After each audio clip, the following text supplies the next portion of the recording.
La sélectivité en chimie organique. La chimie organique, c'est la synthèse de molécules qui sont parfois très complexes. Ces molécules sont synthétisées pour copier les molécules naturelles et qui ont des propriétés intéressantes, ou bien encore pour améliorer justement ces propriétés naturelles. C'est le cas par exemple de l'acide acétylsalicylique qu'on appelle aspirine. On a amélioré les propriétés de l'acide salicylique. Ou bien encore le Taxol, qui est un anticancéreux, pour lesquels on a besoin de Sisyphe centenaire pour produire simplement 2 grammes. Donc il est préférable de la synthétiser. Alors, la problématique pour ces synthèses, la plupart des molécules sont des molécules polyfonctionnelles, c'est-à-dire qu'elles contiennent plusieurs groupes fonctionnels et ces groupes fonctionnels peuvent être modifiés au cours d'une même réaction.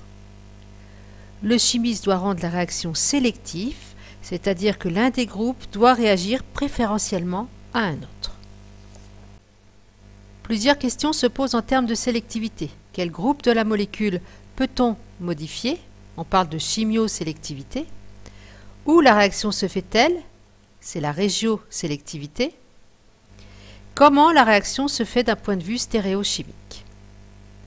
Maintenant, comment rendre une réaction chimiosélective? Plusieurs stratégies sont envisageables. On trouve un réactif chimiosélectif ou on utilise des groupes protecteurs.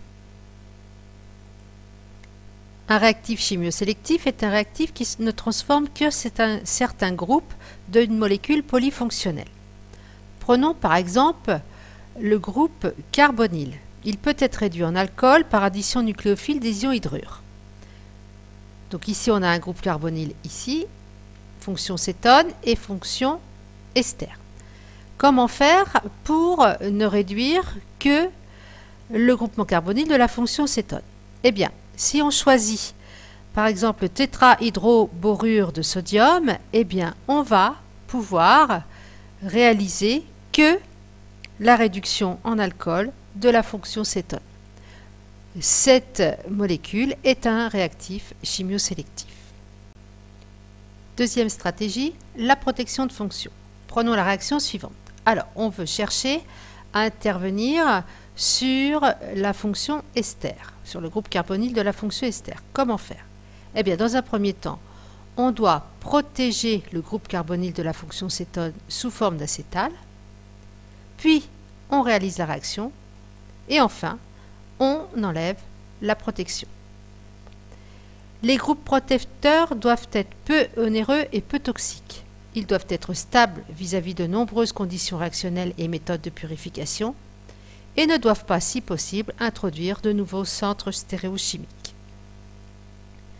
Bien sûr, ces réactions doivent se faire avec des rendements proches de 100% et les étapes de protection et de déprotection doivent être sélectives.